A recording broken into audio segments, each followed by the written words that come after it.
Hola, soy Henry Escobar. En esta oportunidad voy a enseñar el tema El Espíritu de Grecia.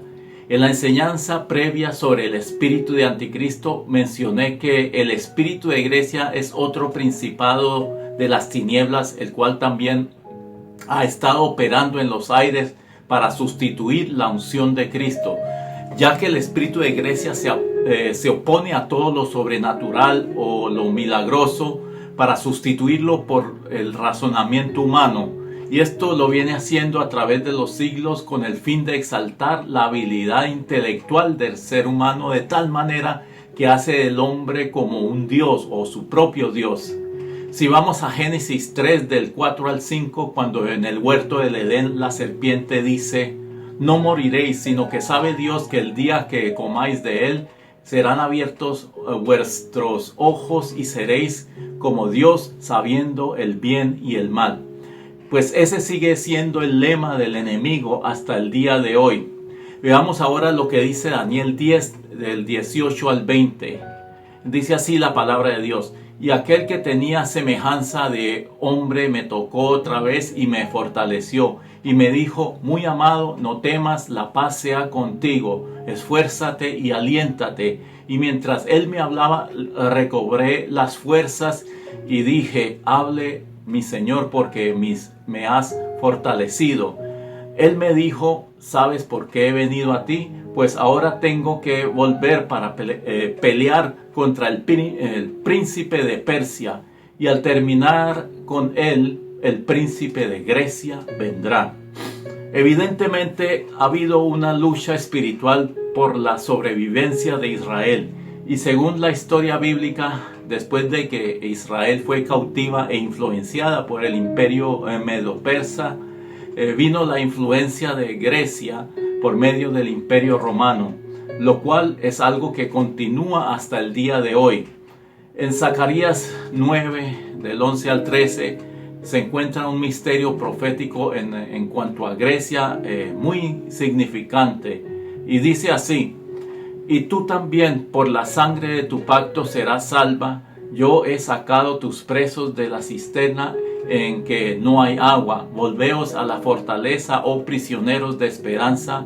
Hoy también os anuncio que os restauraré el doble, porque he entesado para mí a Judá como arco, e hice a Efraín su flecha, y despertaré a tus hijos, oh Sión, contra tus hijos, oh Grecia, y te pondré como espada de valiente.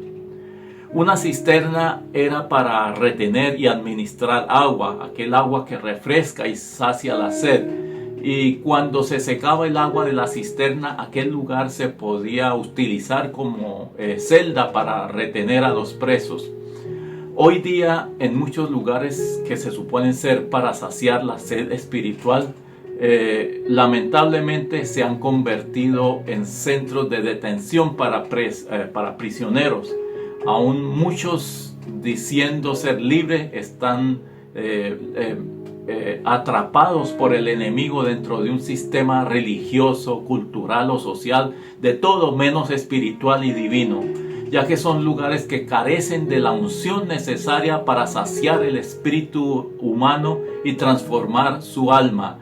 Y es debido a que han sido influenciados por el espíritu de Grecia, sustituyendo el agua de vida por filosofías del intelectualismo humano.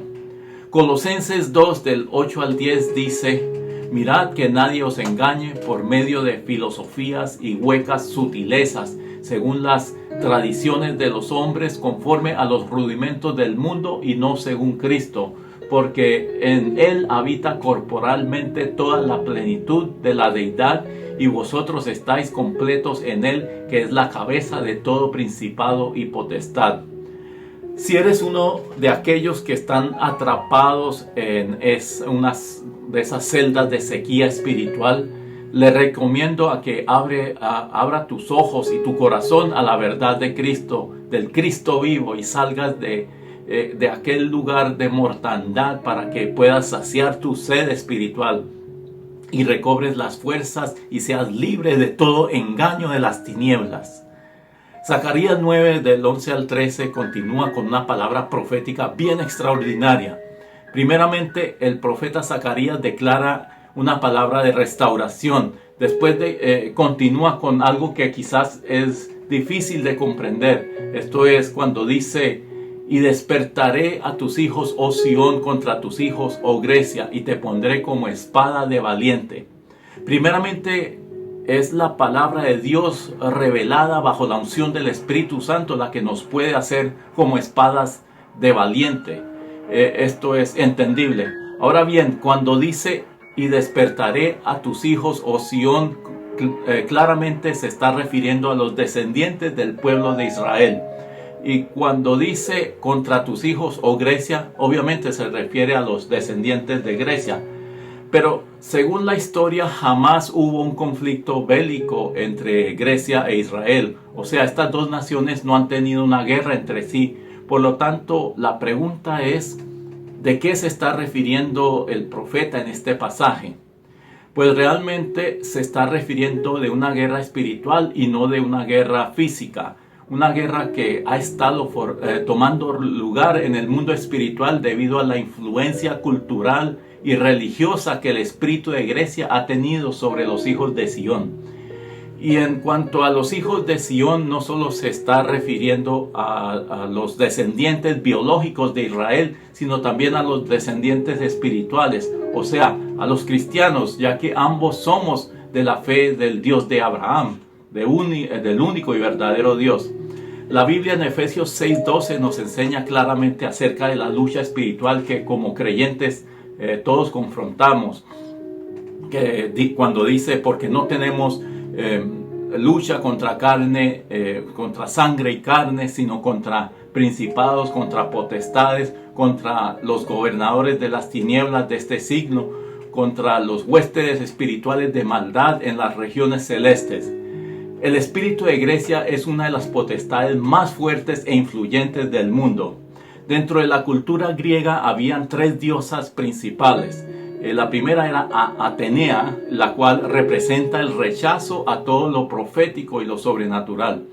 La segunda es Sofía, la cual representa el amor al conocimiento, pero un conocimiento sin revelación divina. Y la tercera era Diana, la cual representa la forma femenina de Dios, tal como la reina, conocida como reina del cielo. Muchos aspectos de la cultura moderna vienen del espíritu de Grecia. Voy a enumerar por lo menos 6 de ellas, de estos aspectos, enseguida. El primero es la estética. ¿Qué es esto? Esto rinde culto y adoración al cuerpo humano. Muchos tienen una obsesión casi enfermiza con su propio cuerpo. Por eso vemos que las mujeres sobre todo son capaces de arriesgar su salud física con cirugías innecesarias. Pero en todo caso, tanto el hombre como la mujer se han vuelto ególatras, amantes de sí mismos. Segundo aspecto es los deportes. Rinden adoración y culto a la resistencia y el vigor del cuerpo humano.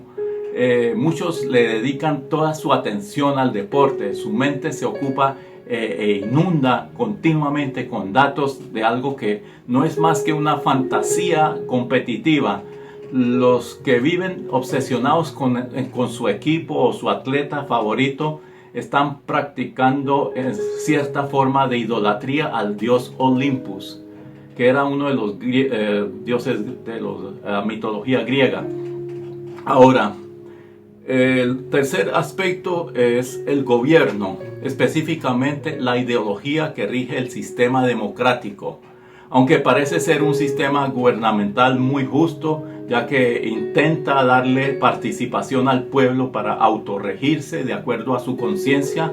No obstante, cuando no hay principios espirituales y morales en el pueblo, ese sistema se presta para corromper a toda una sociedad. Eso es precisamente lo que hoy está sucediendo a través del mundo por la supuesta democracia. Ahora, lo que el mundo realmente necesita es una teocracia en la cual Cristo sea el que gobierne pero con verdadera justicia, la cual solo Él la tiene. Pero eso solo se cumplirá cuando Cristo regrese para reinar en el milenio.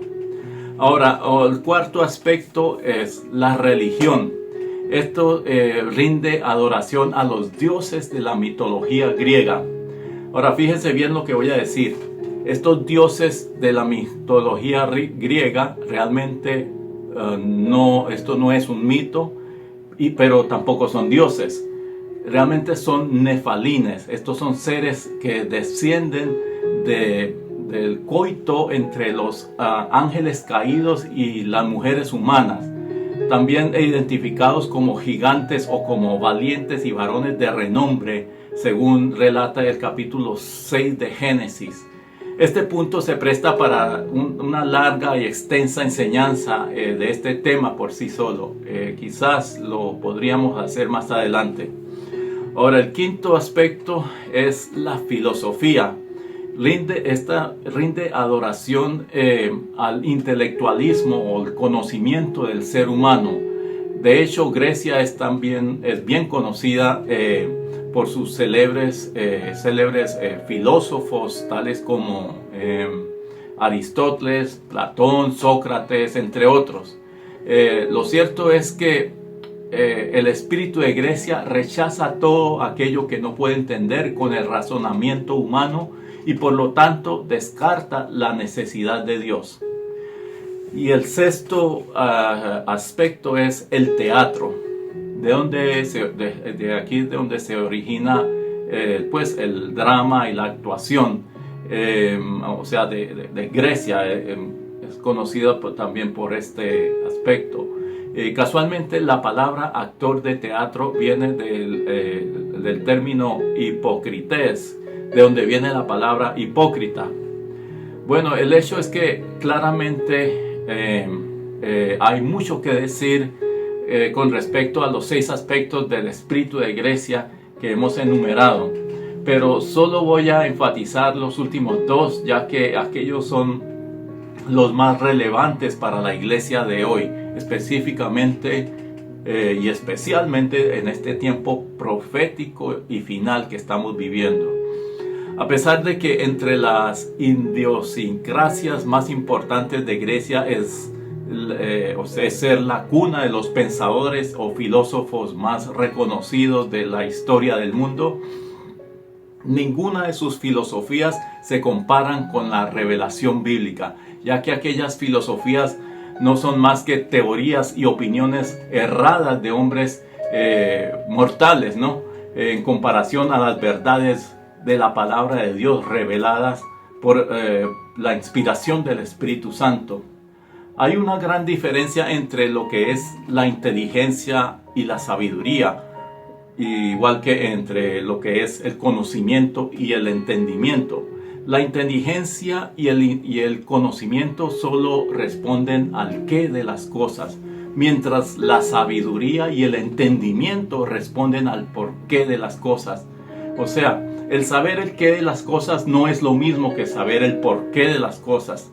La gran diferencia entre estas dos lo hace el Espíritu Santo y su revelación divina. Es como la diferencia entre lo que es la palabra logos y el rema, las cuales son casualmente palabras griegas, y aunque ambas significan palabra, existe una gran diferencia entre ellas. Pues logos es la palabra en su estado literal y natural, mientras rema es la palabra revelada por el Espíritu Santo y sobrenaturalmente.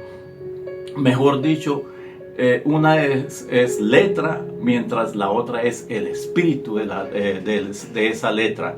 En 2 Corintios 3, del 4 al 6 dice: y tal confianza tenemos mediante Cristo para con Dios, que no que seamos competentes por nosotros mismos para pensar algo como de nosotros mismos, sino que nuestra competencia proviene de Dios, el cual asimismo nos hizo ministros competentes de un nuevo pacto, no de la letra, sino del espíritu, porque la letra mata, mas el espíritu vivifica. El hecho es que el espíritu de Grecia siempre quiere oprimir y descartar todo lo que es milagroso o sobrenatural, lo cual nos hace preguntar la siguiente cuestión. Y nos preguntaremos ¿por qué es que el espíritu de Grecia quiere oprimir lo sobrenatural? La respuesta es obvia. Porque a través de lo sobrenatural Dios opera la transformación espiritual del ser humano. El espíritu de Grecia niega la existencia de los demonios para que el ser humano no pueda ser libre.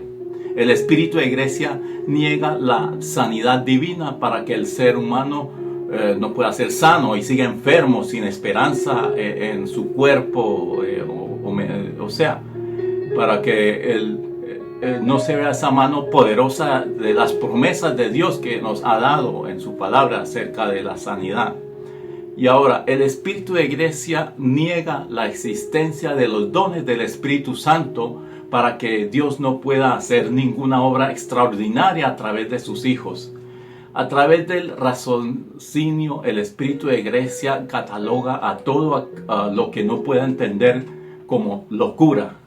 Pero para lo que para muchos es locura, para Dios es cordura. 1 Corintios 1, del 18 al 25 dice: porque la palabra de la cruz es locura a los que se pierden, pero a los que se salvan, esto es, a nosotros, es poder de Dios, pues está escrito: destruiré la sabiduría de los sabios y desecharé el entendimiento de los entendidos.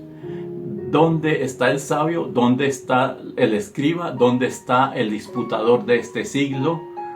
¿No ha enloquecido Dios la sabiduría del mundo? Pues ya que en la sabiduría de Dios el mundo no conoció a Dios mediante la sabiduría. Agradó a Dios salvar a los creyentes por la locura de la predicación, porque los judíos piden señales y los griegos buscan sabiduría. Pero nosotros predicamos a Cristo crucificado, para los judíos ciertamente tropezadero y para los gentiles locura, mas para los llamados, así judíos como griegos, Cristo es poder de Dios y sabiduría de Dios. Porque lo insensato de Dios es más sabio que los hombres y lo débil de Dios es más fuerte que los hombres. La mejor manera de oponerse al espíritu de Grecia es llenarse del Espíritu Santo. Como resultado de sustituir la unción y la revelación del Espíritu Santo por el espíritu de Grecia, hoy tenemos un evangelio intelectualizado, culturizado, filosofado, o sea, conformado a la imagen limitada y pecaminosa del ser humano, impregnado de conceptos religiosos y de toda índole de cosas con los que el espíritu de Grecia ha influenciado las naciones de la tierra a través de los siglos. La palabra de Dios en Isaías 30, del 1 al 2, advierte sobre esto. Dice así: ay de los hijos que se apartan, dice Jehová, para tomar consejo y no de mí, para cobijarse con cubierta y no de mi espíritu, añadiendo pecado a pecado, que se apartan para descender a Egipto y no han preguntado de mi boca, y para fortalecerse con la fuerza del faraón y poner su esperanza en la sombra de Egipto. El último de los 6 aspectos que enumeré es el teatro. Y como mencioné, la palabra hipócrita se origina de la palabra que significa actor de teatro. Y creo que no es casualidad, puesto que eso es lo que muchos reflejan aún dentro del pueblo de Dios, tanto en sus vidas personales como en su supuesto servicio a Dios. Hay muchos hermanitos e incluso siervos de Dios que son grandes actores, saben representar muy bien su papel, son excelentes profesionales como artistas, cristianos y oradores o expositores de la palabra. Hacen una actuación tan realistas que convencen a muchos de que realmente aman a Dios y viven lo que dicen en sus canciones o en sus prédicas. Por eso muchas congregaciones están llenas de tremendos espectáculos donde la gente es entretenida semana tras semana, pero pocos son transformados por el poder del Espíritu Santo. Muchas iglesias se han convertido en centros culturales, clubes sociales y teatros de artistas cristianos. Hay mucha tradición y programa de hombres, pero muy poca presencia del Espíritu Santo, aún en iglesias de sana doctrina. Esa es la triste realidad de lo que el Espíritu de Grecia ha hecho dentro de la iglesia de Cristo. Muchos han sido engañados por sus corrientes seductoras y como resultado hay mucho pueblo de Dios entretenido y adormecido. Pero es tiempo de despertar. Cristo está a las puertas. Estamos en la recta final y Satanás está utilizando todo su armamento para debilitar a la iglesia y novia del Cordero. Por lo tanto, lo que conocemos, aquellos que estudiamos y conocemos las profecías bíblicas y que conocemos el mundo espiritual, debemos de divulgar la verdad y poner a descubierto al enemigo con todas sus artimañas satánicas con las cuales intenta tratar de prácticamente idiotizar incluso al mismo pueblo de Dios. Pero les invito a que nos unamos en el nombre poderoso de Jesucristo en contra de toda potestad y toda oposición satánica que se ha venido levantando para ofuscar la verdad del Evangelio con engaño, con tanto engaño de las tinieblas. En el nombre de Jesús, vamos a orar. Padre, en el nombre poderoso de Jesús, venimos delante de ti, primeramente reconociendo la grandeza de tu amor y tu misericordia, y para sobre todo tomar la autoridad que tú nos has delegado en el nombre de Jesucristo, en ese nombre que es sobre todo nombre. Venimos en contra de toda potestad, incluso esa potestad satánica del espíritu de Grecia, de lo que hemos estado hablando ahora mismo. Padre, en el nombre de Jesús, ese espíritu que se ha levantado para contaminar la verdad de tu evangelio y perturbar a tu pueblo con todo tipo de engaño. Padre, sabemos que estamos en los tiempos finales y que esto es parte del cumplimiento profético de lo que se anticipa antes de tu regreso. Señor, ayúdanos a serte fiel. Ayúdanos a serte fiel hasta el fin para recibir la corona de la vida, la cual tú has prometido a todos los que verdaderamente te amamos y honramos tu nombre. En el nombre poderoso de Jesucristo derribamos toda fortaleza satánica y paralizamos toda obra que el enemigo ha fabricado en estos tiempos para distraer y derribar a tu iglesia. Padre, desconéctanos, Señor, de esas falsas enseñanzas y doctrinas y movimientos, Señor, que tiene a tu iglesia paralizada, Padre, en el nombre poderoso de Jesús. Y rabashanda rabakanda rabasaya, y conéctanos a la verdadera fuente de tu poder, Padre, la cual es el Espíritu Santo y tu presencia maravillosa, Padre. En el nombre de Jesús, ahora mismo, Señor, clamamos la sangre del Cordero de Dios sobre nuestras vidas. Y declaramos que no hay arma forjada ni puertas del Hades que pueda en contra de nosotros. En el nombre poderoso de Jesucristo derribamos toda fortaleza y toda potestad del espíritu de Grecia. Padre, nos declaramos libres de toda artimaña engañosa que el enemigo ha logrado infiltrar dentro de su iglesia, dentro de tu iglesia, Padre. En el nombre de Jesús, somos libres ahora mismo, en el poderoso y bendito nombre que es sobre todo nombre, Jesucristo de Nazaret. Amén y amén. Aleluya. Que Dios les bendiga y hasta la próxima. Amén. Aleluya.